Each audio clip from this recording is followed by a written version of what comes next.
कुलदीप ढेवा जिसकी पहचान आंदोलनों की है, जिसकी पहचान समाज को संगठित करने की है, क्या एक नई रेखा को वो आगे बढ़ाएंगे या किसी की रेखा को छोटी करेंगे? नहीं, हमें न तो किसी को बढ़ाने न किसी को घटाने। अपने समाज का काम है, जो बीड़ा लिया है वो अपन लगातार निभाते रहेंगे। जितनी अपने सामर्थ्य होगा उतना हम लोगों के लिए करेंगे, हमारे लोगों के लिए करेंगे। हम सभी पार्टियों को बुलाएंगे, बीजेपी, कांग्रेस, आरएलपी, आम आदमी पार्टी, सबको बुलाएंगे और सब हमारा एक घोषणा पत्र देंगे। हर पार्टी का एक घोषणा पत्र होता है, उसमें हमारी मांगे शामिल करेगा। जाट समाज उसके साथ खड़ा होगा। राजस्थान की जाट राजनीति को दशा और दिशा देने के लिए 17 अक्टूबर को जयपुर बिरला ऑडिटोरियम में युवा जाट महापंचायत का आयोजन किया जा रहा है। और युवा जाट महापंचायत का ऐतिहासिक आयोजन ऑल राजस्थान जाट महासभा के बैनर तले हो रहा है, जिसके कोऑर्डिनेटर के रूप में कुलदीप ढेवा जी हैं।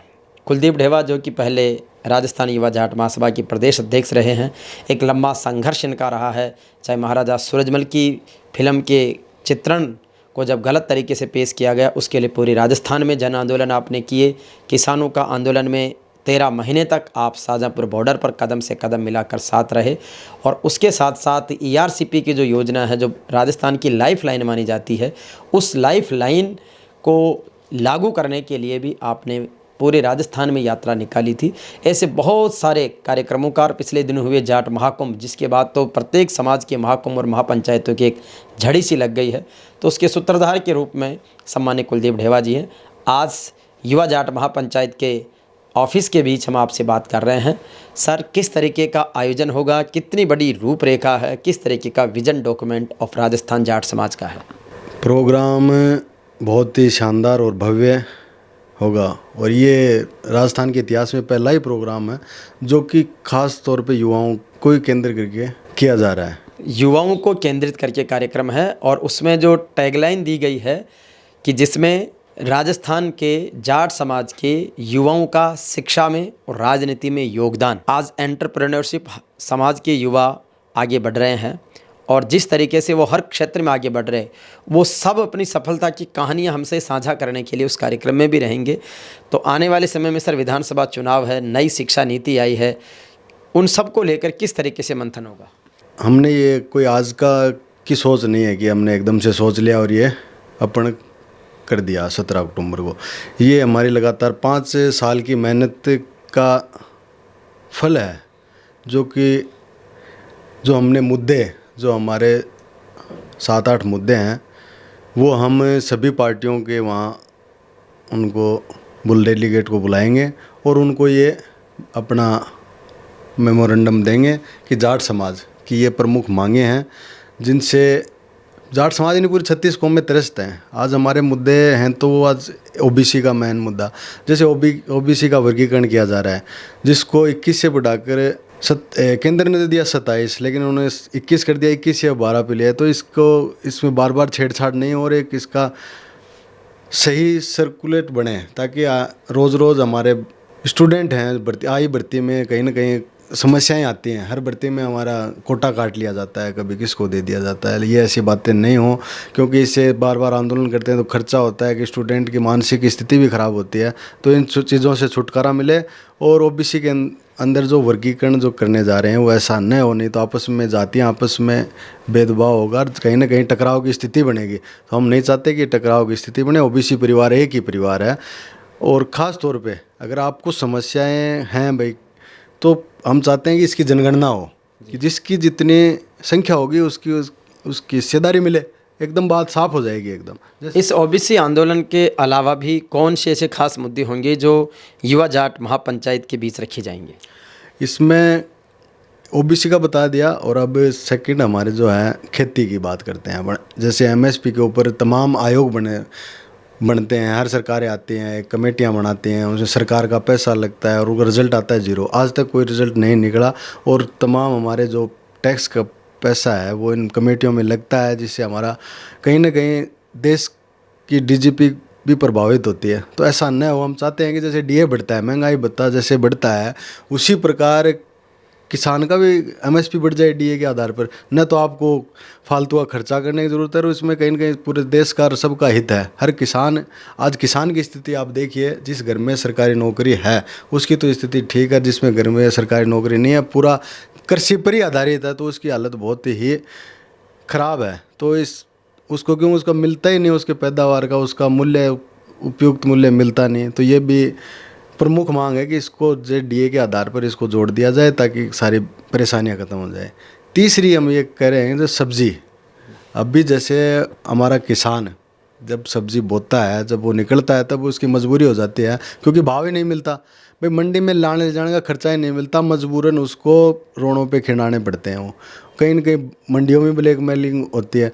तो जैसे दूध का, जैसे हमारे सरस डेयरी है, सरकार ने जो प्लांट लगा रखा है और जगह जगह सेंटर हैं, तो एक दूध की कीमत होती है, तो उससे वो नीचे नहीं बिकता, ऊपर ही बिकता है। जैसे प्राइवेट, जैसे भाई सरकारी तो एक ही है, लेकिन जैसे प्राइवेट हैं तो उनको भी अनुबंध है कि वो इससे नीचे नहीं लेंगे, तो एक उनकी रेट निर्धारित होगी। आज पशुधन ठीक है, आज किसान का पशुधन ठीक है, लेकिन सब्जियों में कहीं ना कहीं उसको परेशानी है बहुत भारी। हर बार घाटा का सौदा होता है, कभी कभार मिल जाए तो बात अलग है। टमाटर जैसे 200 रुपये किलो बिका, क्या किसान का बिका था क्या 200? स्टोर वालों का भी स्टोर वालों का बिका। तो हम चाहते हैं कि उसके भी सेंटर हों और उसकी एक रेट निर्धारित हो, ताकि उसको उचित उसकी मजदूरी मिले। ये पूरी किसान कौम की बात है, ये कोई एक जाट समाज की बात नहीं है। तो हमारे मुद्दे ये हैं। तीसरा कि आइए, हर पार्टियाँ, पहले हमारी 40-40 टिकटें हुआ करती थी, आज सारी टिकटों पे 30 पर ले आए हैं। तो ये हमारे समाज के लिए कहीं ना कहीं अनदेखी की जा रही है। तो ये भी ना करें भाई, बढ़ाए नहीं तो कम से कम काटे तो नहीं। तो ये भी हमें राजनीतिक भागीदारी है, उसको सुनिश्चित करें, और कहीं ना कहीं हमारा प्रभुत्व है, हमारे लोग, हमारे जो भी ब्यूरोक्रेट्स हैं, जो भी सभी लोग सुरक्षित रहें, उनको उचित हमारा मंत्री पद मिले और उचित उसके राजनीति में पूरी भागीदारी मिले, कोई भेदभाव न हो। तो इस तरीके से राजनीतिक भागीदारी, प्रशासनिक भागीदारी, ओबीसी की विसंगतियां दूर हो, इसके साथ ही समाज की शिक्षण संस्थाओं या अन्य सामाजिक संस्थाओं के लिए जिला मुख्यालयों पर ज़मीन आवंटन का, छात्रावासों का विकास का हो, और उसके साथ बड़ी बात यह है कि शिक्षा में और राजनीति में हमारे युवाओं की भागीदारी रहे। सर, एक सवाल मेरा इस अवसर पे, मैं लंबे समय से आपको राजस्थान जाट महासभा में यूथ की कमान के रूप में राजाराम जी मील के साथ देखता रहा हूँ। क्या अचानक के राजस्थान जाट महासभा में ऐसे परिवर्तन हुए कि आपको ये नई महासभा और नई महापंचायत करने की आवश्यकता बन पड़ी है? कहीं न कहीं समाज में थोड़ा सी समन्वय की कमी नजर आई? अब ये सब हमें अलग बनाने की ज़रूरत पड़ी या नहीं पड़ी, क्योंकि हम एक नया सिस्टम जनरेट करने जा रहे हैं, ताकि आने वाले जो हमारा भविष्य है, हमारे आने वाली जो पीढ़ियाँ हैं, वो भी याद करें। क्योंकि आज तक किसी ने इतनी पहल नहीं की। कहीं ना कहीं हमारे बड़े लोग जो हैं, या तो उनकी कमज़ोरी थी या उनका डर है कि कहीं कोई उनको क्रॉस न कर जाए, लेकिन ये बेफालतू की बातें हैं। अपन तो ये चाहते हैं कि आज समाज का काम जो भी करता है सब बढ़िया है, खूब सारी सामाजिक संस्थाएं हैं, सब अपने अपने स्तर पर करते हैं। आज समाज का नाम लेना ही बहुत बड़ी बात है। लोग तो कुल मिला के अपन यूँ कहें कि ये एक समाज की एक और नई संस्था का विस्तार और नया काम है। कुलदीप ढेवा, जिसकी पहचान आंदोलनों की है, जिसकी पहचान समाज को संगठित करने की है, क्या उसको फिर एक नई रेखा को वो आगे बढ़ाएंगे या किसी की रेखा को छोटे करेंगे? नहीं, हमें न तो किसी को बढ़ाने न किसी को घटाने, अपने समाज का काम है। जो बीड़ा लिया है वो अपन लगातार निभाते रहेंगे। जितनी अपने सामर्थ्य होगा उतना हम लोगों के लिए करेंगे, हमारे लोगों के लिए करेंगे।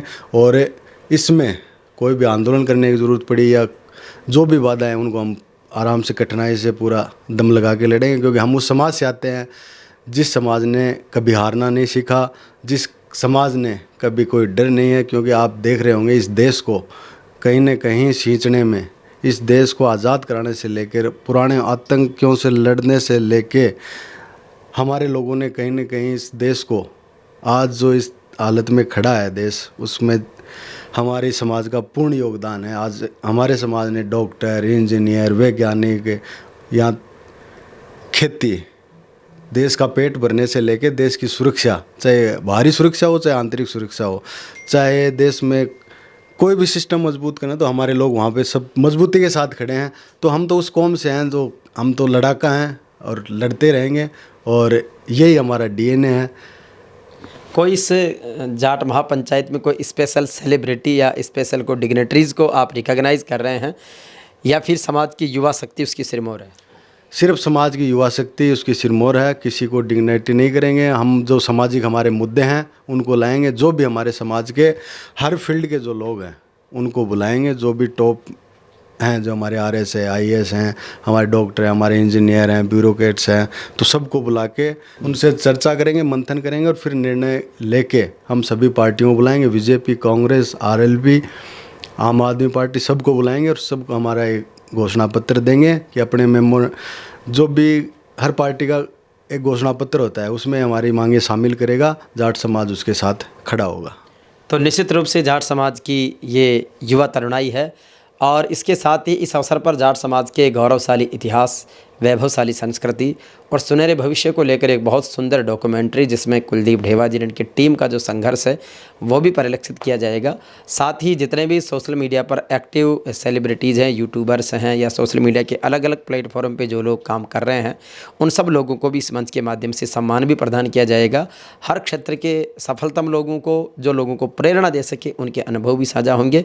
तो आप भी याद रखिए, 17 अक्टूबर सुबह 10 बजे से बिरला ऑडिटोरियम में बड़ी संख्या में पधारें, जहां पर युवा जाट महापंचायत के रूप में आपकी भागीदारी सुनिश्चित हो।